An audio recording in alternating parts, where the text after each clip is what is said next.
Good afternoon and thank you for joining us. My name is Tina Tebow and I will be your moderator for today's press briefing. Joining us today, the Honourable Ian Rankin, Premier of the Province of Nova Scotia, and Dr. Robert Strang, Chief Medical Officer of Health for Nova Scotia. Go ahead, Premier. Thank you, Tina. Good afternoon, everyone.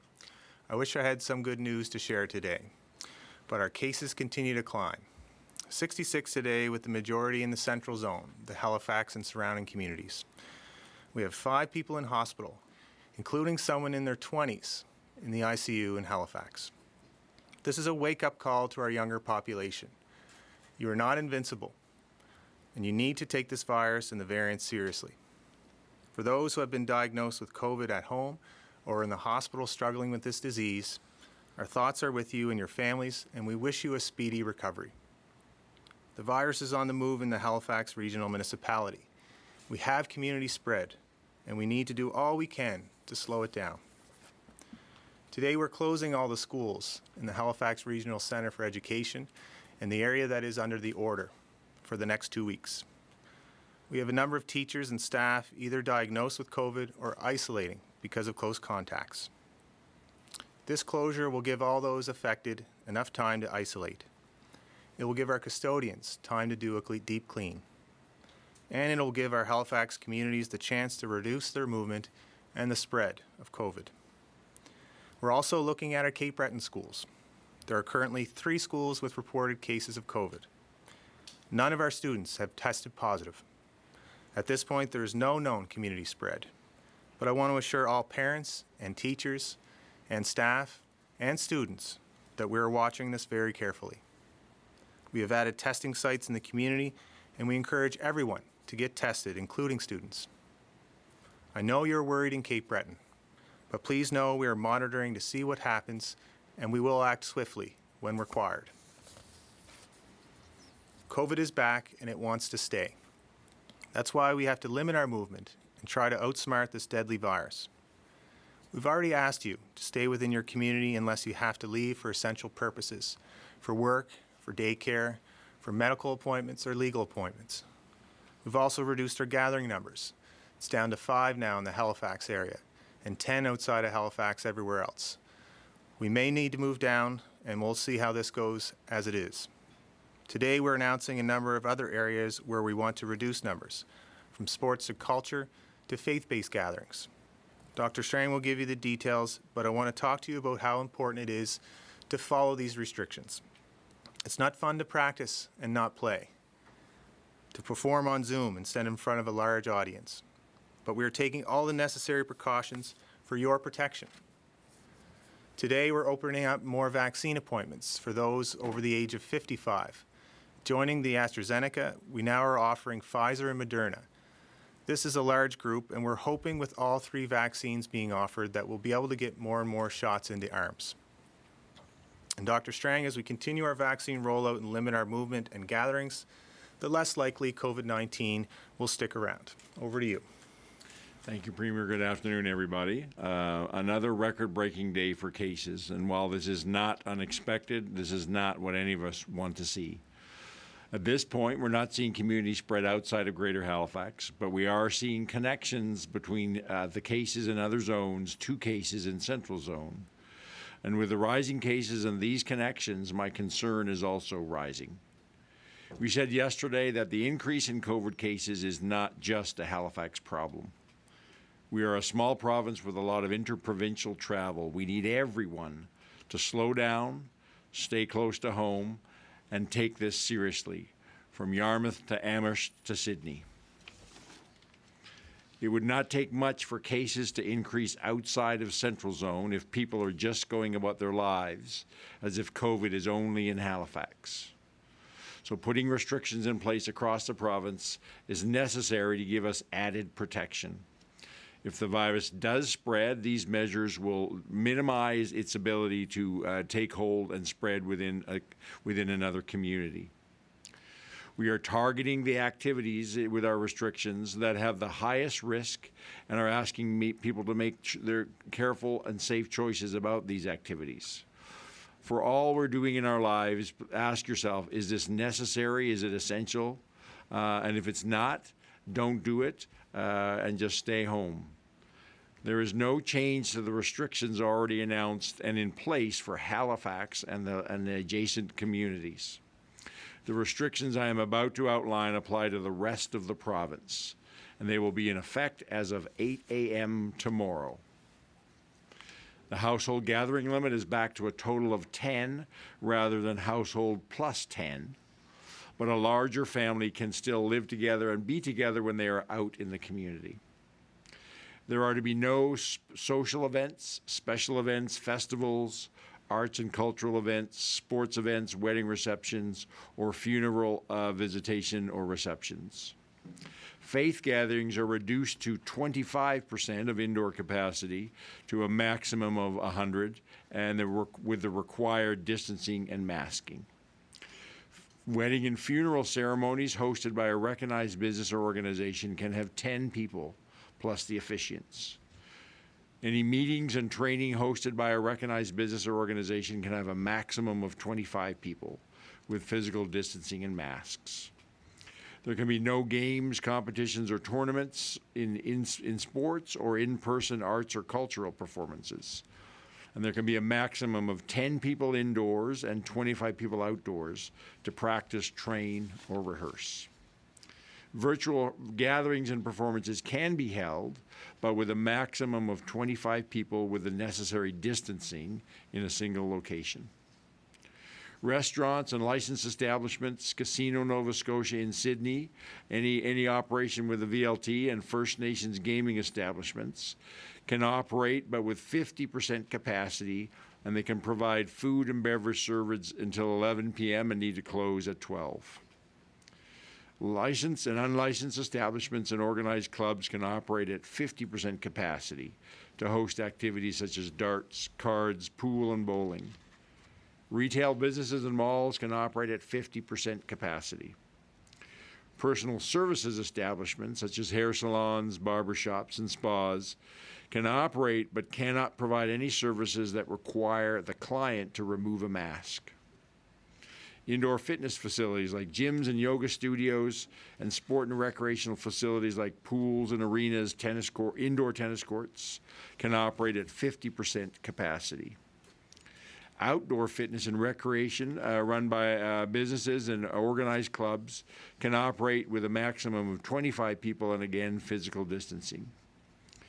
Businesses and organizations offering a wide variety of recreational activities such as indoor play areas, arcades, climbing facilities, dance classes, and music lessons, again, can operate but at 50% of their capacity.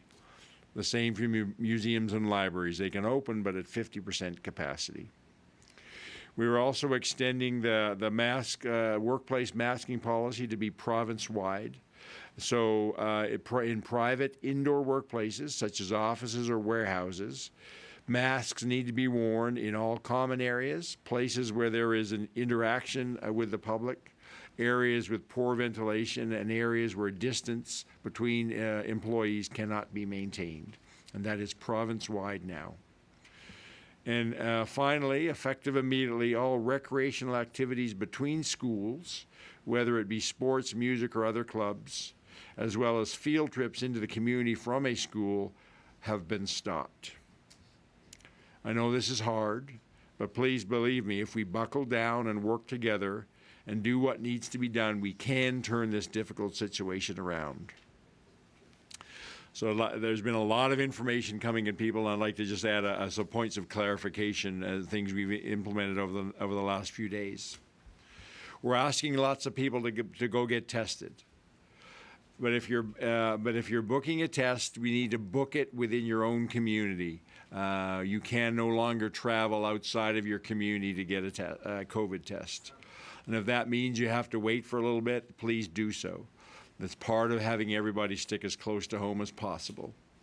So go to your closest testing center. If you have an appointment to get your vaccine, we would like you to reschedule that if you're in any of the following circumstances. If you have been tested and are positive for COVID, and you're still considered an active case. If you're feeling unwell and have symptoms, even a mild symptom, don't go to get your vaccine, but go schedule a test. And if you have been directed to self-isolate by public health because you're a close contact, or if you have been at one of the exposure sites that public health produces notifications on, then again, you have to go get a test rather than going to get a vaccine. If you have been advised by public health or at a low risk notification site, you will be told that you need to get a test, but not self-isolate. So if you're in that group, you can still, and you're still feeling well and have no symptoms, you can still go get your vaccine. If you only need to isolate until you get test results, then you can rebook your vaccine appointment after your test is negative. And if you've been told to isolate for 14 days, regardless of test results, then you'll have to wait for that 14-day period to rebook your vaccine. And to rebook your vaccine appointment, you do it the same way that you did your initial appointment, via the online booking platform or by calling the toll-free line. And people are well aware that we'll have more people looking to reschedule their appointment, and we're prepared for that. It's critical that we ensure the integrity of our vaccine program and our vaccine sites. So please, if you're in any way required to be isolating because of COVID, or even including if you're waiting for a test result, do not go through to get your vaccine, but rebook your vaccine when you can. And I've heard many people say that they aren't worried about COVID. They believe if they're young and healthy that COVID is something that happens to someone else, or that if they get it, it'll be like having the flu. While it's true that older people and those with underlying conditions are more severely impacted, COVID-19 can have devastating effects for anyone, and the variants do not discriminate by age. We have seen this across the country, this third wave, significant increase in young people with severe illness and hospitalization in ICUs. And for the first time, Nova Scotia has somebody in their 20s with COVID who is in an ICU. I don't say this to scare people, but to let this to be, if you need one, another wake-up call. If you're still being careless about your COVID protocols, now is the time to get serious. As I said yesterday, now is the time we need each of us to be at our best. So for the next 4 weeks, I'm asking you to roar back at this virus by hunkering down close to home as much as possible. Reduce your contact with other people. Get tested, especially if you're feeling unwell or have been at an exposure site or been directed by public health, and get your vaccine when it's your turn. Tina. Thanks, Dr. Strang. Just a reminder, we'll take one question and one follow-up from reporters on the line in the allotted time we have for today. Again, there are quite a few reporters on the line, so please try to keep your questions short and as brief as possible, and we'll try to get through as many questions as we can. We'll start with Shayna Luck from CBC. Go ahead, Shayna. Thank you. Premier, we're hearing you say to people to stay in their community. I want to know exactly how this is going to be enforced. Is your expectation that this will be complaint-driven, or is it your expectation that police will enforce this in some other way? And if so, what does that look like? So what we're focused on is the cooperation of Nova Scotians. We asked in previous waves to stay at home, and when possible, if you're going out to a park, or something like that of that nature, that you stay within your community. It's not as much of an emphasis on enforcement, but if there is egregious disrespect for that order that will be signed this week through the Emergency Measures Act, we won't hesitate to make sure that we have that in place. But by and large, I do believe Nova Scotians will listen. That's been the case in the past. And we have lots of parks within our own communities. We have the order in Halifax. This was about trying to stop the spread not only in Halifax but in communities across the province. We shouldn't be traveling from one end of the province to the other, or leaving your municipality to go get exercise unless it's essential. Go ahead, Shayna, with your follow-up. Thank you. My second question is for both the Premier and Dr. Strang. Some are calling for paid sick days so essential workers can stay home if they're sick. Premier, are you prepared to make that move? And Dr. Strang, what do we know about the effect of paid sick days from a public health point of view? What difference do they make? Well, if you're sick, you should definitely stay home. We've said that if you have any mild symptoms, stay home, and we're asking people to go get tested even if they're not sick. There are supports in place. The federal government has a specific sick benefit in place if people are staying home and missing work because of it. And I'd ask all employers, businesses to understand if somebody is not able to make it to work. Many of the businesses are closed anyway, but if you're sick, stay home. And just from a public health perspective, anything we can do to support people who are, it's necessary for them or their families to be with a period of quarantine or isolation if they're sick. Whatever the more they can get support, the better. We actually have actively in Wave 1, and we're using it again now that when public health becomes aware of families that need supports, we're working with colleagues across government to bring both financial and housing support, if necessary, to support cases of either isolation or quarantine. Next, we'll go to Keith Doucette from the Canadian Press. Go ahead, Keith. Dr. Strang, I want to ask you about this decision to close schools. We had the advisory committee coming out today saying that if at all possible, keep children and teenagers in schools. What ultimately clinched the decision for you? So it's a guy, and I fully agree. I know the pediatric advisory group well, fully support their position that, and we've said this all along, keeping kids in school is one of our key priorities in our COVID response, but also recognizing there may be times when you can no longer do that. And it's a combination of factors of having significant impacts on our school system. A lot of the communities in Halifax Regional Centre for Education, there's a significant amount of virus activity, and we are seeing cases in people in schools where they're infected from the community. It's also creating significant staffing pressures with many people off because they're waiting for a test result, or if they're a contact of a known case. It's creating significant staffing and operational issues which impact the ability to run schools safely. So the decision was made collectively at this point to close the schools, the Halifax Regional Center for Education, but there are especially in the Hants corridor, the East Hants Rural High family of schools is also part of the affected areas that we're talking about, and that family of schools has been closed as well. Go ahead, Keith, with your follow-up. Yes, and back to vaccines. It's my understanding that nurses at provincial jails have been vaccinated. Jail guards have not, and obviously none of the inmates. We have advocacy groups coming out today saying that it is a population at risk, and they say that outbreaks started in jails could spread to the wider population. Where do we stand with that, and will you deviate in any way from what you've already committed to in terms of the age-based approach? Plans in place. Information is already going out to our correctional staff and getting them into one of the many community locations with a priority access. So that's already been communicated to them. They need to step forward and get vaccinated. We're within probably the next week. We're going to be in and providing vaccine in the correctional facilities. We're also looking at ways, and many people in our correctional facilities are there for short periods of time. They often come in and out on weekends on remand. So we're looking at ways about how on an ongoing basis we immunize those people as they're in the facilities on remand. Next, we'll go to Elizabeth McSheffrey from Global. Go ahead, Elizabeth. Hi there. First question is for Dr. Strang. Just wanted to know a little more about the return to school date information. We're expecting next Friday. That's about 2 weeks from now. Is it possible that at that time you might announce that schools would remain closed for a longer period? Depending on the epidemiology, is it possible that they'll stay closed after that? So everything we do always is not carved in stone. We announce dates, and we expect that that's our target for 2 weeks.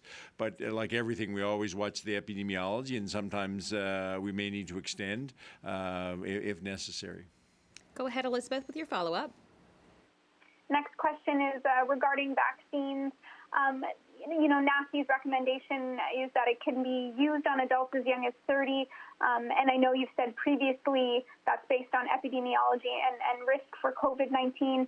But given that we have AstraZeneca that could potentially go unused, and we're assuming all cases now are variant cases, I'm wondering why not give the option to younger people to get AstraZeneca. We still have for 55 to 64 both options. We're still getting demand for AstraZeneca vaccine.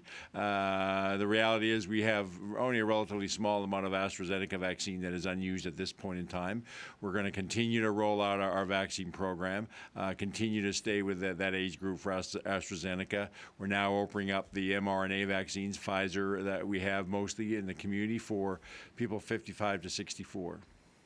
Next, we'll go to Natasha Pace from CTV. Go ahead, Natasha. Thank you.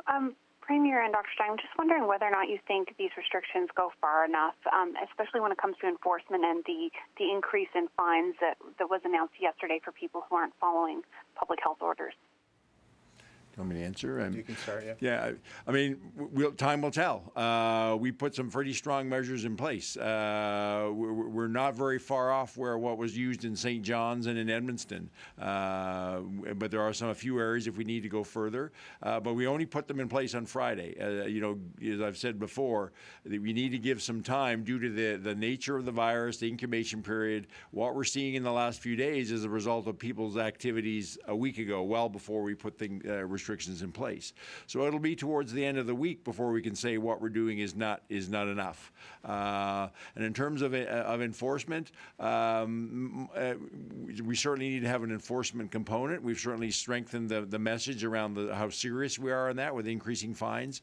But at the end of the day, much of this is not about enforcement. It's about every Nova Scotian doing what they need to do. And so if we have to rely on enforcement to force people to do things, we're in a very serious situation, and that will not control COVID. What will control COVID is everybody stepping on them and doing what they have to do without having to have the strong arm of the law forcing them to do it. I trust all Nova Scotians have, by and large, over the last year, shown that they don't need enforcement.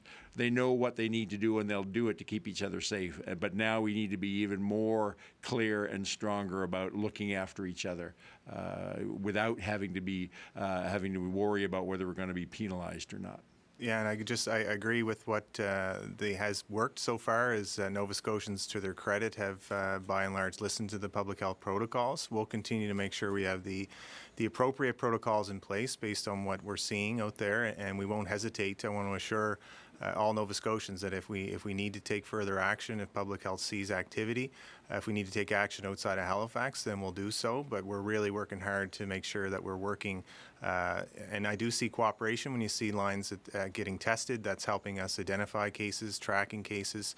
But we shouldn't be as focused on, as Dr. Strang would say, on what other people are doing. Everybody has a part to play, and we're confident that these are the appropriate measures right now. Go ahead, Natasha, with your follow-up. Thank you. We've heard yesterday and today, both of you referenced people staying in their local areas. We're hearing from some people who are confused by the exact definition of local areas. Does that mean counties, neighborhoods? If you're on the Dartmouth side of the harbour versus the Halifax side, could you just clear that up for people? So I think, again, this is, I have always used the term, part of my 3 C's, common sense. Stay in your local community. How you define your community, you know what your community is. We know some people have to travel for work, but we're asking as many people as possible and employees to cooperate to let people stay home. Certainly in the Halifax area, starting tomorrow, we won't have kids in school. People need to do essential shopping and do that as close to home as possible. You can get out and be active with your family group or your close social group. It's important to be out in the sunshine and get some physical activity, but do that close to home. Now's not the time to get in your car and drive for an hour and a half to go for a hike somewhere. We have lots of nature around us in our local communities. But use your common sense, how you define community. I don't think we should have to actually take a map and draw a line for everybody about what your community is. People can figure this out using their common sense. Next, we'll go to Nabal Snan from the Chronicle Herald. Go ahead, Nabal. Good afternoon. Dr. Strang, I was wondering if you can give us an update on the vaccination efforts for people in independent living and non-licensed long-term care.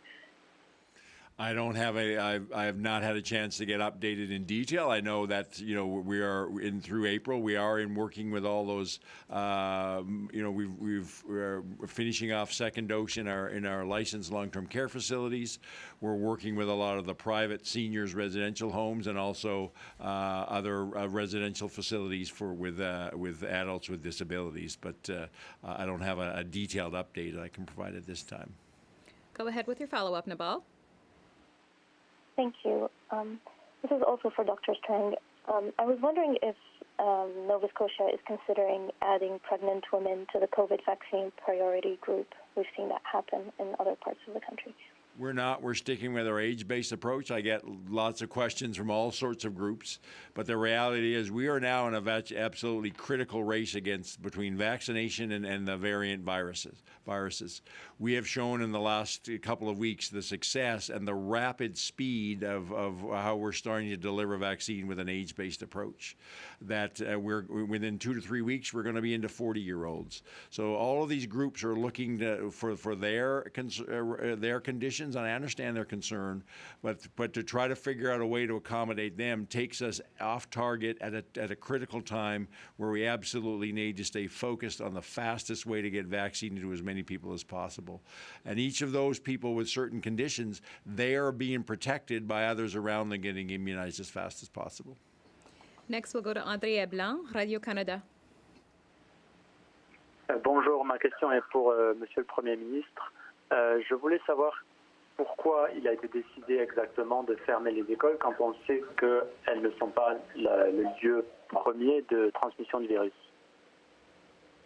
Thank you for the question. The question was what was the decision around closing schools? And again, this is where we're working alongside public health very closely in monitoring cases. We do have the back to school plan that's a flexible approach. We don't have to use a blanket approach across the whole province. So the issue of community spread is within our Halifax communities where we've shut down travel in and out. But we're going beyond just 1 or 2 families of schools. This is impacting a lot of staff, support staff, and ensuring that we have a chance to do deep cleaning across. This is about being proactive in this community, and we're watching very closely in the other parts of the province. Go ahead, Adrian, with your follow-up. Et quels sont les critères pour que les écoles rouvrent dans 2 semaines? Yeah, there's no strict criteria with that. Respectfully, we need to. Everything changes day to day with COVID. So Dr. Strang and I are talking daily about the circumstances behind if there is spread, if we know where the cases are coming from. So we'll have to evaluate as we get closer to the 2 weeks, and then we'll adapt. And if it's safe to open up, then we'll do that. But we're always siding on the side of caution, I can rest assure you. Next, we'll go to Rebecca Brown from allnovascotia.com. Go ahead, Rebecca. Hi, this question is for Dr. Strang.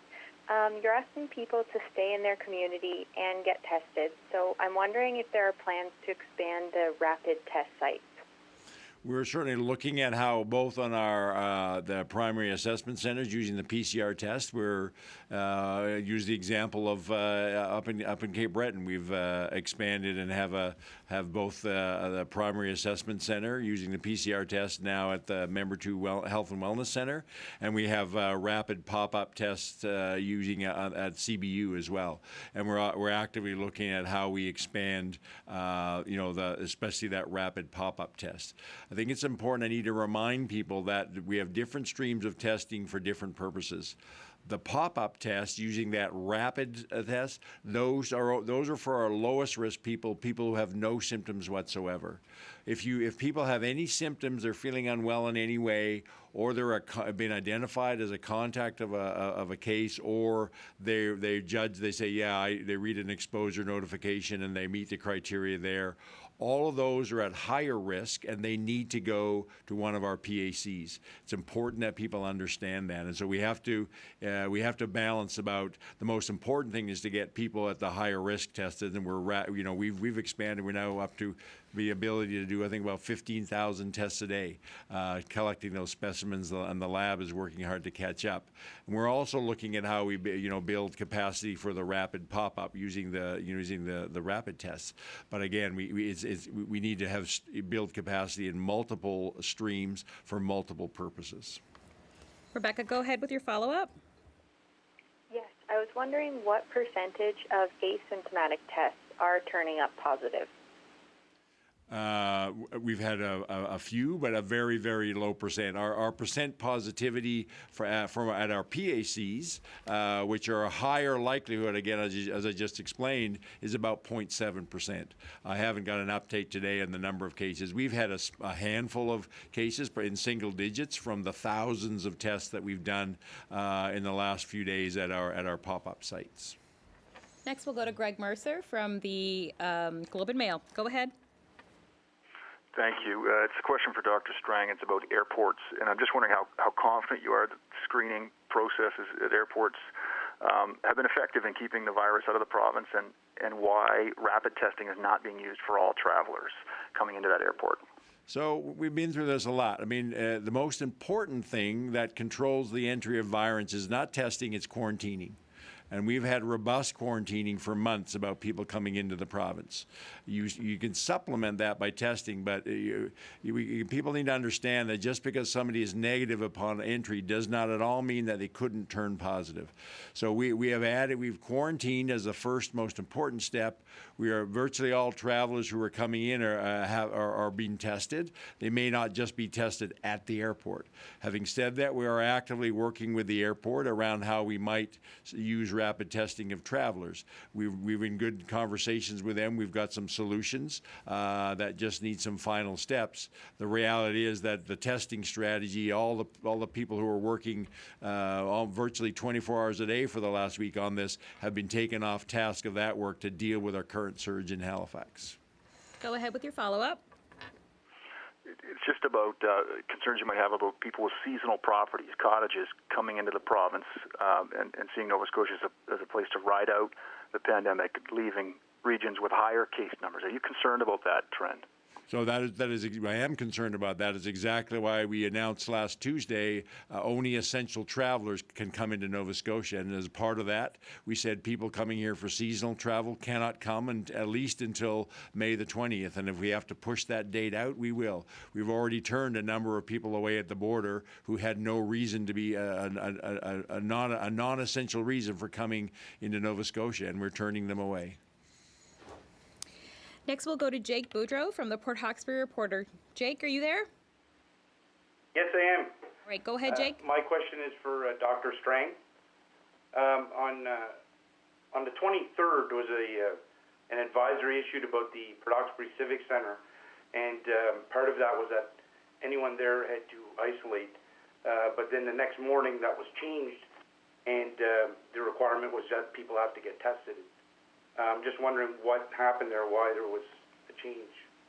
So that's simply because over a short period of time, we became aware of several more cases that occurred at that hockey tournament, the specific dates and times, and so we increased the category. When we've had an exposure, we always put it into low, medium, high.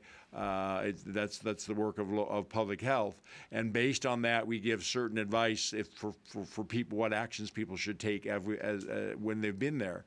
So as we got more information, more cases, we increased that and put that into a high-risk exposure, which now means that we're saying anybody, and it was at certain times on April 17th and 18th, anybody who was at hockey games at the Member 2 Arena on those dates now needs to be isolating or quarantining themselves, other than to go get a test, and then they have to stay quarantined until May the 2nd, which is the end of the 14 days after their exposure. I'm just going to take a moment. I just want to clarify. They're just being handed a note, but there seems to be a lot of, when we talk about people staying in their community to get tested, it really means stay in your community, and certainly in HRM, it means do not drive to Truro to get a test. So if you live on the Dartmouth side, get a test on the Dartmouth side. If you live in Halifax, get a test in Halifax. Get tested in your local community as part of staying close to home. Thanks, Dr. Strang. Jake, do you have a follow-up? Well, my question was actually in regards to the Breton Civic Center, not the Member 2 Center. I don't know if I wasn't clear about that. Sorry, I'm not aware of the details of that. I mean, we have elevated the alert on the one I've been involved in is on the Member 2 one. That's the one that's most concerning. I don't believe there's a major concern about the event that happened in the Port Hawkesbury Arena. I'm sorry, my head's in 100 places today. Next, we'll go to Chelsea Gould from the Truro Daily News. Go ahead, Chelsea. Hello, my question is for both the Premier and Dr. Strang. If business owners in other regions of the province find people from HRM shopping in their stores, do you want them to be reported, and if so, how? So I think it certainly would be reasonable for store owners if they become aware of somebody shopping. It's like we've done with masking. Put up some signs that say this store is for people only shopping from in this community. And if you're from outside, please don't come in. If you become aware of somebody, say if you're a store in Truro and there's somebody there that doesn't listen to that, is from Halifax, then certainly you can reach out to local law enforcement for assistance. Go ahead, Chelsea, with your follow-up. Thank you. Dr. Strang, last Thursday it was announced that low-risk exposure sites in Central Zone were no longer being listed. Has this now become the case for other zones? I'm specifically thinking of a business in Truro that closed for deep cleaning but did not get listed. I can't say why that wasn't listed. It's only in Central Zone we're doing this. I think it's important for people to understand those low-risk exposures. We're asking people to go the only response would be to go get tested. They don't have to isolate, which is a general message for everybody, especially in the Halifax area. I think it's important for people to understand that the extent of spread we have in the Halifax area, that all of us should consider that we might be exposed, which means that we should all be getting tested regularly, and we should all be very careful about everything we're doing, from how much we travel outside our home, and if we do have to travel, who we're in contact with, wearing masks, careful hand washing, maintaining physical distancing. We all have to act like we quite possibly are exposed to COVID if we live and work in the Halifax area. Next, we'll go to Keith Cochran from the Lighthouse Now. Hello there. Just wondering, there's a population that has taken a position disputing the pandemic-associated science and corresponding public health protocols and public messaging. I'm just wondering what each of you can say to motivate this population to make different choices. So, unfortunately, there's a small segment of the population which seems to be very resistant. I'm not going to focus a lot on them. What I'm going to do is focus on the vast majority of Nova Scotians, helping that majority of Nova Scotians to know what it is that they need to do, encourage and to support them to do the right thing. Sorry, I was just going to say they should read some peer-reviewed studies once in a while. It's not helpful because it does, I think, contribute to vaccine hesitancy, and it's super important that we get people out. And by and large, our data shows that most Nova Scotians, the vast majority of them, do want to go out and get their vaccine. So again, as Dr. Strang said, we do think most Nova Scotians understand the seriousness of this. That's how we were successful in beating the first and second wave. And we need to focus on making sure that everyone cooperates with public health protocols. Go ahead, Keith, with your follow-up. Yes, and that population is also taking their demonstrations to public parks. And just wondering if each of you were aware of the protests that happened on Saturday in Bridgewater and what you made of what you saw. I didn't see anything, but if they're gathering, if they're breaking protocols, we'll make sure that the right enforcement's in place. It's selfish, frankly, if they don't care about their own selves, which they should. They should at least care about those that are close to them and their community. We now have people in their 20s, one person in their 20s in the ICUs. Look what's happening in other provinces. This is a deadly disease, and this time around, this variant is wreaking havoc in our neighboring provinces, and we need to make sure that we're stopping that spread, which is why we've strengthened these protocols. I know it's tough for some, but the vast majority of people at the same time are listening, so that does give Dr. Strang and I confidence. Next, we'll go to Tim Bousquet from the Halifax Examiner. Go ahead, Tim. Hi, Dr. Strang. I have a question about people who have been vaccinated. I understand it's early days yet, but do we have any figures on how many of those people who have already received the shot have subsequently tested positive for COVID? So that's a question we're asking, and there's a sort of national standard case definition on that. It's been looked at across the country. I'm only aware of one case so far that in Halifax of a person with 2 doses of vaccine who still became a case. We know from the literature that even if people first of all that's going to happen on occasion. The vaccine is not 100%. Often there may be some people with an underlying medical reason that they wouldn't get the full response to a vaccine like with other vaccines.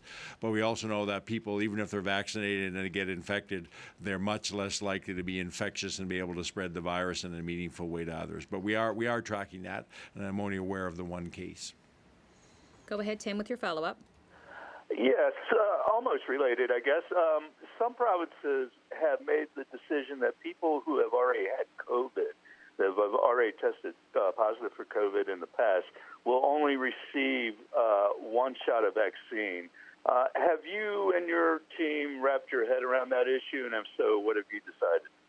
So we haven't, because fortunately, from wave 1 and 2, we've got a very small number of Nova Scotians who've been positive. So it's really not a number that we would, have an impact on our vaccine program, or that we feel that we need to pay, close attention to. If they get a second dose of vaccine, that's not going to impact our vaccine supply, and it's certainly not putting them at any risk by getting a second dose of vaccine.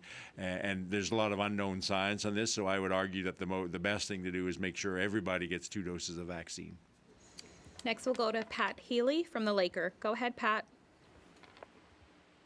Hi, this question's for Dr. Strang or Premier Rankin.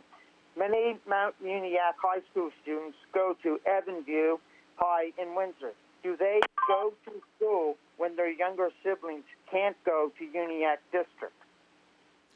So at this point in time, they are still able to go to that high school in Windsor. We'll continue to look at that and see if we need to make any changes there. But we have not seen any virus activity at this point in time in this current outbreak in that area. Go ahead, Pat, if you have a follow-up. All right, this follow-up is for Premier Rankin. Yesterday, you announced putting in a $2,000 fine. What options do the province have if they determine the $2,000 fine is not enough of a deterrent? Yeah, it's a great question, Pat. I think we're trying to be somewhat reasonable with the fine amount, but doubling it we thought would send a strong message to those that we know were obviously flaunting the fine as if it didn't matter to them that they received a fine. But we don't want to focus as much on enforcement as we do the collective effort that we can all play our part, and I think that most Nova Scotians are doing that. And we did feel like we needed a little bit stronger of a deterrent. If we need to increase it again, we will, but we'll see how this goes so far. Next, we'll go to Victoria Walton from the Coast. Go ahead, Victoria. Thanks. We've heard from some pharmacists in the city and outside about having extra vaccines because of canceled appointments, and having even waiting lists of people who are under the age limit to get those vaccines. Is that something that the government is advising pharmacists to do? What should they be doing if there's appointments canceled? Like, is that permitted? Is that recommended? Dr. Strang? So we're asking them to stay within the eligible groups, but at all our vaccine clinics, including pharmacies, we're making sure we have processes so that if there is vaccine at the end of the day or close to the end of the day, that for some reason somebody's missed an appointment or whatever, that they have a way to bring people in those eligible groups wherever possible to use that vaccine. Go ahead, Victoria, with your follow-up. Thanks. And I'm just wondering about the fines that were given out over the weekend. I mean, we've collected now, the province has at least $22,000 in fines. Is that money going in a specific fund? I guess this question would be for the Premier. Not to my knowledge. Generally, fines that are administered in the province go to general revenue, and there's no specific fund that they go into. But as you know, we're spending significant money for COVID-related expenses. So it's just really a drop in the bucket for our revenue. It's not that we're trying to raise revenue. It's very much a deterrent for those select few that don't choose to follow the rules. And that's all the time we have for questions. Go ahead, Premier. Thank you. We've thrown a lot at you in the last 48 hours. Closures, restrictions, and reporting climbing caseloads. It's a lot to take in, and depending on your family's situation, a lot to manage. I want to thank you for working with us. You've come out in large numbers to get tested. You've stood out in the cold and the rain. You stood for more than an hour, and you don't even have a symptom. But you're doing your part to keep your loved ones safe. And I'm so grateful for your continued support in following the protocols. There's nothing more important to me as your Premier than the health and safety of all Nova Scotians. Dr. Strang and I and our teams will do everything we can to protect you. But as we've learned throughout each wave of the pandemic, we can't do it alone. So, as we face this third wave, the only way to outsmart this virus is to be smart and be strong and stick together. After all, we are stronger together.